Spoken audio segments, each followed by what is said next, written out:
नमस्कार दोस्तों। साल 1950 28 जनवरी। देश आजाद हो चुका था।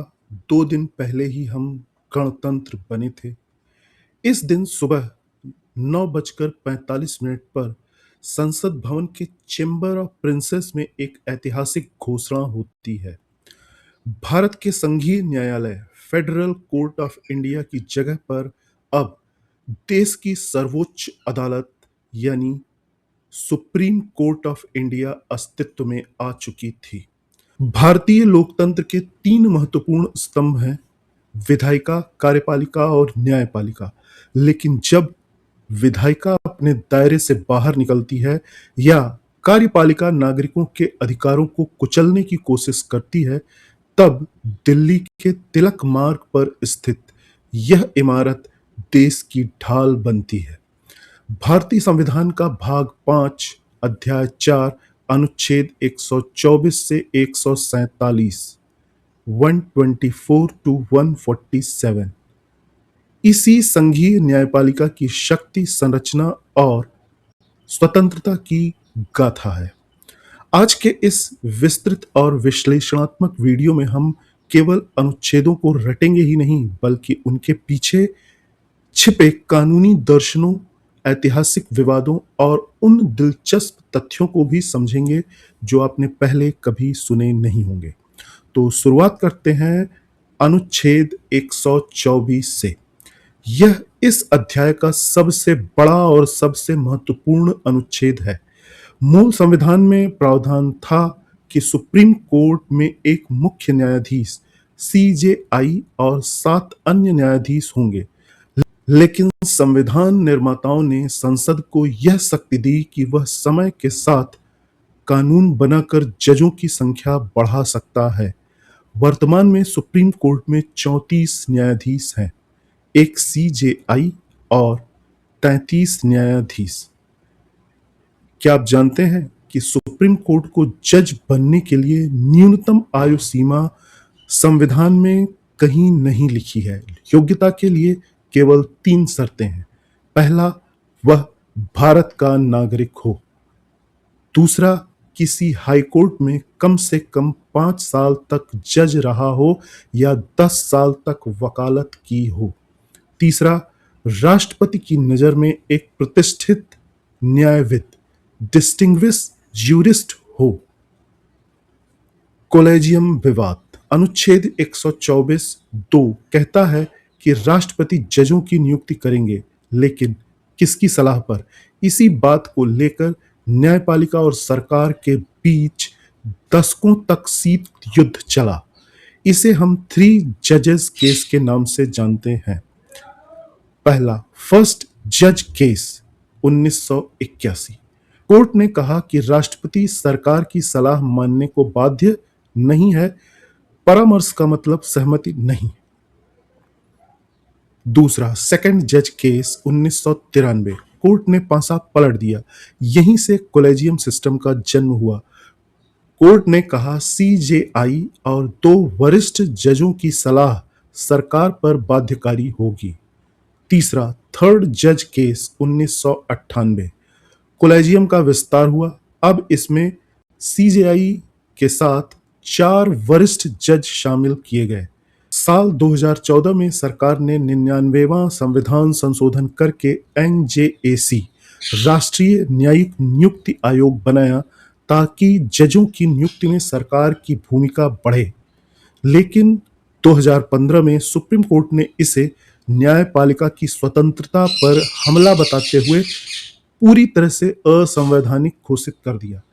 यह दुनिया के न्यायिक इतिहास का इकलौता उदाहरण है जहां न्यायपालिका ने खुद जजों की नियुक्ति का अधिकार अपने पास ही रखा है। महाभियोग की जटिल प्रक्रिया। अनुच्छेद 124(4). एक बार नियुक्त होने के बाद किसी जज को हटाना लगभग असंभव है। अनुच्छेद 124(4) के तहत उन्हें केवल साबित कदाचार, प्रूवन मिसबिहेवियर या अक्षमता, इनकैपेसिटी के आधार पर ही हटाया जा सकता है। इसके लिए संसद के दोनों सदनों में विशेष बहुमत यानी उपस्थित और मतदान करने वालों का 2/3 और कुल सदस्यता का बहुमत की आवश्यकता होती है। भारत के इतिहास में आज तक किसी भी सुप्रीम कोर्ट के जज को महाभियोग द्वारा हटाया नहीं जा सका है। न्यायमूर्ति वी रामास्वामी 1993 और न्यायमूर्ति दीपक मिश्रा 2018 के खिलाफ प्रयास किए गए, लेकिन प्रक्रिया कभी भी तार्किक अंत तक नहीं पहुंच पाई। शपथ, वेतन और प्रतिबंध, अनुच्छेद 125 से 130। अनुच्छेद 125 जजों के वेतन संसद तय करती है और वित्तीय आपातकाल अनुच्छेद 360 को छोड़कर उनके कार्यकाल के दौरान इसे कम नहीं किया जा सकता है। अनुच्छेद 126 और 127 कार्यकारी और तदर्थ न्यायाधीश, यदि सीजेआई का पद खाली हो तो राष्ट्रपति कार्यकारी मुख्य न्यायाधीश चुनते हैं, लेकिन कोरम यानी गण पूर्ति पूरा न हो तो हाईकोर्ट के जजों को कुछ समय के लिए सुप्रीम कोर्ट में तदर्थ एडहॉक न्यायाधीश के रूप में बुलाया जा सकता है। यह व्यवस्था संविधान ने फ्रांस के संविधान से ली है। अनुच्छेद 128 सेवानिवृत्त जजों को भी बैठने के लिए अनुरोध किया जा सकता है। अनुच्छेद 129 कहता है कि सुप्रीम कोर्ट एक अभिलेख न्यायालय है, कोर्ट ऑफ रिकॉर्ड है। सुप्रीम कोर्ट के सभी फैसले कानूनी संदर्भ के रूप में सुरक्षित रखे जाते हैं।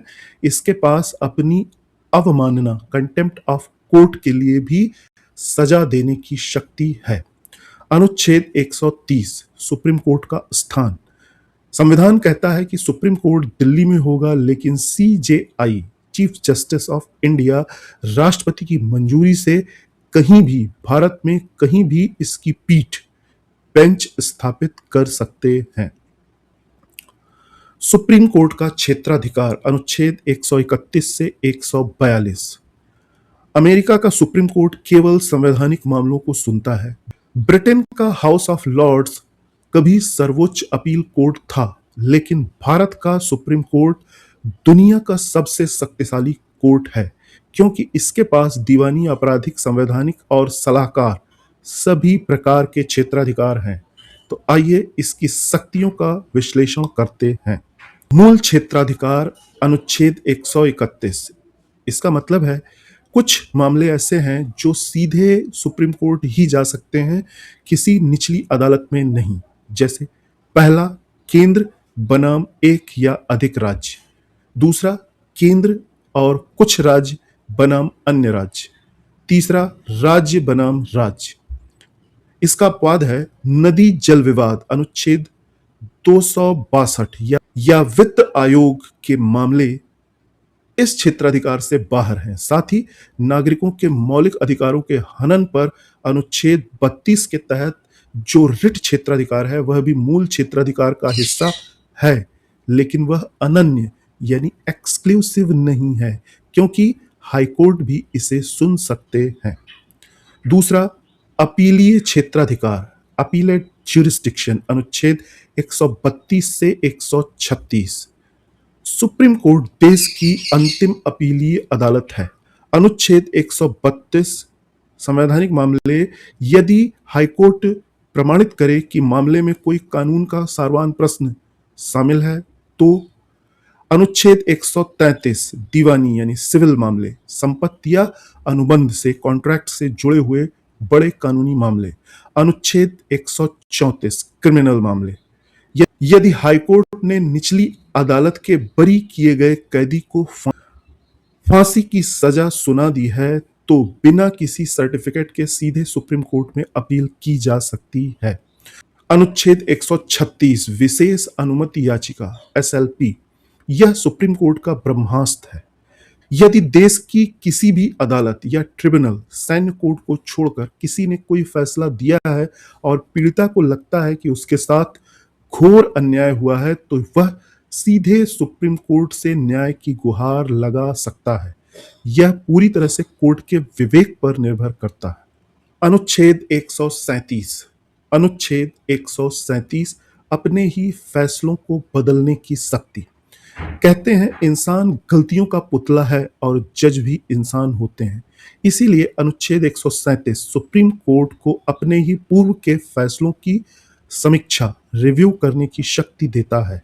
उदाहरण है 1967 के गोलकनाथ मामले में कोर्ट ने कहा कि संसद मौलिक अधिकारों को छू भी नहीं सकती है, लेकिन 1973 के ऐतिहासिक केशवानंद भारती मामले में कोर्ट ने अपने ही पुराने फैसले को बदला और मूल ढांचे का सिद्धांत बेसिक स्ट्रक्चर डॉक्ट्रिन दिया। कोर्ट ने कहा संसद संशोधन तो कर सकती है, लेकिन संविधान की आत्मा या मूल ढांचे को नष्ट नहीं कर सकती। अनुच्छेद 141 और 42 पूर्ण न्याय का जादू। अनुच्छेद 141 कहता है कि सुप्रीम कोर्ट द्वारा घोषित कानून भारत के क्षेत्र में सभी अदालतों पर बाध्यकारी होगा, यानी सुप्रीम कोर्ट का आदेश ही देश का कानून है। लेकिन जो शक्ति सुप्रीम कोर्ट को वास्तव में भगवान जैसी शक्ति देती है वह है अनुच्छेद 142 पूर्ण न्याय कंप्लीट जस्टिस।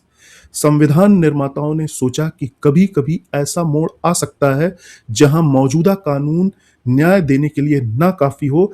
ऐसे में सुप्रीम कोर्ट समता और न्याय के सिद्धांतों के आधार पर कोई भी डिक्री या आदेश पारित कर सकता है।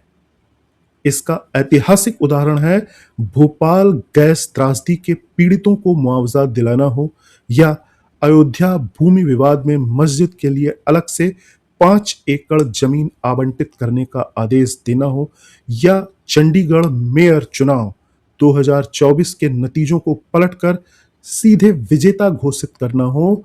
सुप्रीम कोर्ट ने अनुच्छेद 142 का इस्तेमाल करके पूर्ण न्याय की मिसाल पेश की है। राष्ट्रपति की सलाह लेने की शक्ति। अनुच्छेद 143 एडवाइजरी जुरिस्डिक्शन।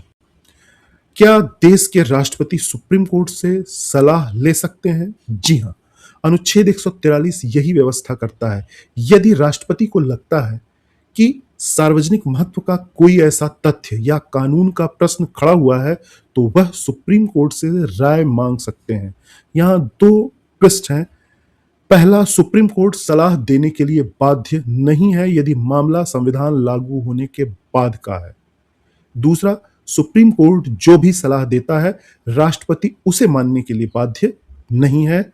इसके ऐतिहासिक तथ्य हैं बेरूबारी यूनियन मामला 1960, अयोध्या विवाद 1993 और 2G एक्सपेक्ट्रम मामला 2012 जैसी ऐतिहासिक घटनाओं में इसी अनुच्छेद के तहत राष्ट्रपति के द्वारा सलाह मांगी गई।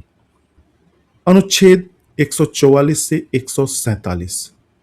अनुच्छेद 144 भारत के क्षेत्र में सभी सिविल और न्यायिक अधिकारी सुप्रीम कोर्ट की सहायता में कार्य करेंगे, यानी कोई भी न्यायिक अधिकारी सुप्रीम कोर्ट के आदेश को हल्के में नहीं ले सकता। अनुच्छेद 145 कोर्ट को अपने नियम प्रक्रिया और वकीलों की फीस आदि तय करने की शक्ति देता है। इसी के तहत संवैधानिक पीठ कॉन्स्टिट्यूशनल बेंच में कम से कम 5 जजों का होना अनिवार्य है। अनुच्छेद 146 सुप्रीम कोर्ट के अधिकारियों कर्मचारियों की नियुक्ति और खर्चों का प्रबंधन CJI chief justice of India के हाथों में होता है ताकि कार्यपालिका इसमें दखल न दे। अनुच्छेद 147 इंटरप्रिटेशन यह स्पष्ट करता है कि संविधान की व्याख्या करने की अंतिम और संप्रभु शक्ति केवल और केवल संघीय न्यायपालिका के पास है। तो दोस्तों, भाग 5 का यह अध्याय 4 केवल शुष्क कानूनी अनुच्छेदों का पुलिंदा नहीं है, यह भारत के आम नागरिक के भरोसे की वह मजबूत इमारत है जिसे कार्यपालिका की तानाशाही और विधायिका की जल्दबाजी से देश को बचाने के लिए डिजाइन किया गया है। अनुच्छेद 124 की नियुक्तियों के संघर्ष से लेकर अनुच्छेद 142 के पूर्ण न्याय तक हमारी संघीय न्यायपालिका ने समय समय पर खुद को साबित किया है।